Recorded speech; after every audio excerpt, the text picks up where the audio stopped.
Hey everyone, and welcome. Today we're going to be talking about season 1 of the show, The White Lotus. Fun fact, this show is actually going to be an anthology series, so each season is going to be somewhere different. And we've already got a confirmation of season 2 with a whole new cast and a different location. This show came out in 2021 and stars Murray Bartlett, Connie Britton, and Jennifer Coolidge and was created by Mike White. So, without further ado, let's get right into it.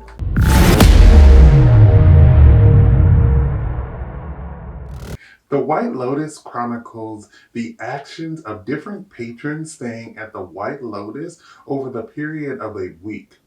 Someone has been killed, and as the episodes go along, we must find out who the killer is as well as who is the victim. I think that this show was so good and so intense because it had a great cast. You have Murray Bartlett, who was in Tales of the City. Connie Britton was in American Horror Story. Jennifer Coolidge was in Legally Blonde. Alexandra Daddario was in the Percy Jackson films. Jake Lacey was in The Office. Steve Zahn was in Diary of a Wimpy Kid. Natasha Rothwell was in Insecure. Sydney Sweeney was in Euphoria. Molly Shannon was in How the Grinch Stole Christmas. Fred Heikinger was in Fear Street. Brittany O'Grady was in Little Voice, and Mike White also created Enlightened. The White Lotus is a show filled with drama and comedy. If you like shows like Big Little Lies, Enlightened, or even Succession, then I suggest you give The White Lotus a try. The show itself is a slow burner, so it's slowly moving to this conclusion when we find out who has been murdered. It was interesting to watch because at points I forgot that, we were going towards this storyline where someone was being murdered because there was so much other stuff going on throughout the series. The White Lotus shows different forms of privilege on screen and how awful that can be. The show highlights how oblivious these people are to their own privilege and also gives a little view of how white privilege has affected Hawaii. I felt like this show put people in two groups. There were the people who were privileged, and then there were people who were orbiting around someone who was privileged. In the show, we see how the people who are privileged are just so oblivious to everything going on. But we also see how the people who are considered like orbiting around privilege usually are either trying to break the bubble of the privileged people, or we see them trying to find a way for them to also benefit off of the privilege. I love the intro to this show, and the accompanying music definitely made you feel like you were taking a trip to the White Lotus. The art that was going through the visuals while the intro was going on was also cool, and I felt like it felt perfect for like the theme of like the White Lotus because it looks like something you would see on a vacation.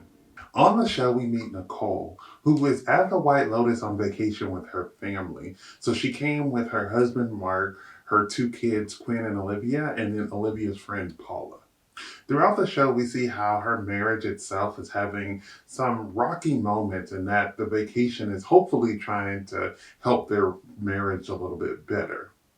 On the show, we constantly see how Paula is mentioning more to the family about, their own privilege and, she's learning a little bit more about Hawaii. So she's talking about, how this hotel and, has wreaked havoc on like the natives, but the family itself is just so oblivious to everything going on. They only really care about themselves and their jobs. And, when she brings up, situations to them, they're just so oblivious to what's actually going on. They just rather just, spend their time ignoring what's going on and just continuing their vacation.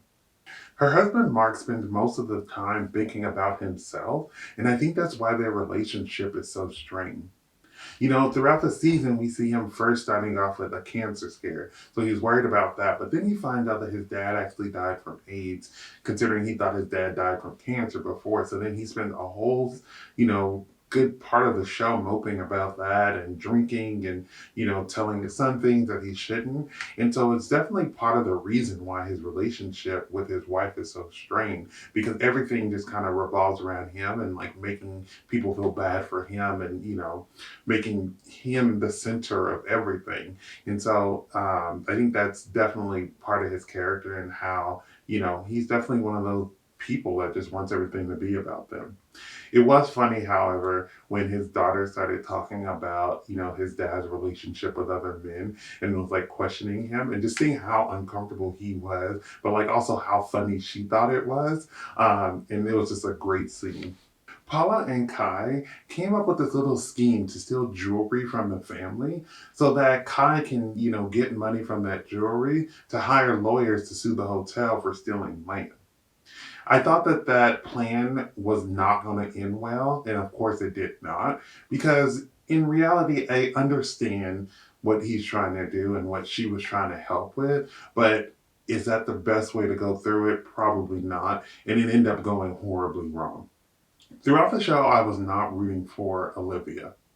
I felt like throughout the whole season, she was just so mean to her own family, as well as her friend who came on this trip with her. And it baffled me how they were friends in the first place because she is not to be trusted.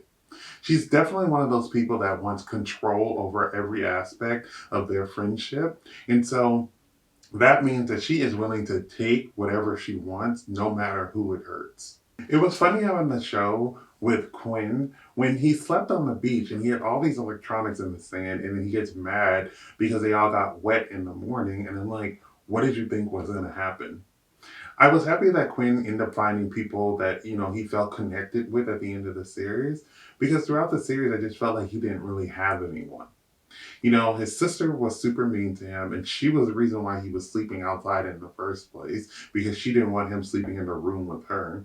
And then his parents are just like kind of like whatever. They say something about the situation about him and his sister, and then they just carry on with their own lives. They just don't really interact so much with him, and they just don't talk enough and have these dialogues with him about his life and what he actually wants. And so he ends up finding these people that make him happy. And I love that he was able to, go back and end up staying with them. Throughout most of the season, I didn't have an issue with Tanya, but I knew as the season was going on that that probably was going to change. Tanya was there to scatter her mom's ashes, and on the trip there, she meets Belinda, who she immediately latches onto, and they start talking, and she wants to help Belinda start her own company, and so it all really seemed promising. But then I knew that that plan was going to fall apart, and then it eventually did. The scene on the boat where she's trying to scatter her mom's ashes is just comedy gold. Jennifer Coolidge is like an icon, and I loved her being in this show. And that scene just proved how much she needed to be in this show. Everyone there is just thinking they're on like some other trip, and they think that they're doing their own thing, but she thinks that everyone is there for her so that she can help spread her mom's ashes. And it's just hilarious because you just see like the disconnect from everyone, but then she's in like her own little world. Once Greg came in the picture, she shifted all of her attention towards him. It was crazy because she latched on to Belinda at first, and then she latched on to Greg. And when she latched on to Greg, she completely just disregarded everything her and Belinda talked about. It was crazy how she was latching on to this man who was coughing like he was about to die any second. Belinda was so nice to everyone, and she did not deserve the ending that she got. If there was one person I was rooting for in this show, it was Belinda. Tanya came in and really got her hopes up and really promised her like this brilliant idea, only for it all to come crashing down once she decided that, she didn't want to be a part of it right now. It was crazy because Tanya was so inconsiderate and didn't realize how she was hurting people. She definitely used people for her own advantage to make herself feel better. And then once she found someone else that would give her attention, she would just go and fly off to that other person and leave the other person behind. Shane was the one person I hated from the beginning of the season and just continued throughout the rest of the show. He was like a male Karen. He just kept complaining and complaining and complaining, and it was driving me insane. He would complain about something, and then his wife would tell him, like, let's not complain because we're on our honeymoon. Like, let's at least try to enjoy, the time we have. And then he would keep complaining. He would complain about stuff, and then he was super misogynistic, especially towards his wife. And I just thought he was just a rude person, and I was just rooting for his downfall. To make things worse, Shane's mom shows up on their honeymoon because she wants to stay at the hotel because she thought it looked nice from the pictures that she saw. In this moment, Shane doesn't even see a problem with it, and it just shows how oblivious and disconnected he is from his wife because he clearly can't see how uncomfortable she is with this situation. Rachel seemed so sweet, but she seemed like she was stuck in like a hard place. Shane didn't really want her to have a career of her own, and she didn't want to be a trophy wife. And he was so manipulative when he was speaking to her, and he always talked down about her own goals and aspirations that she wanted to achieve. I was really disappointed though in the end when she decided to choose her relationship with Shane over her own self respect. One of the major plot points in The White Lotus is the relationship between Shane and the hotel manager Armand and how much they hated each other. I love how Armand would find little shady ways to get back at Shane because, he could do something obvious because he didn't want to lose his job. But he'll do like little shady things like put them on a boat while someone is trying to scatter their mom's ashes. And I thought that that was funny to see them banter back and forth. I was sad that Armand was the one to die, and to make things even worse, the person that killed him was Shane. Shane showed his privilege throughout the show because he always wanted everything to go his way, and he would raise hell if it didn't go his way.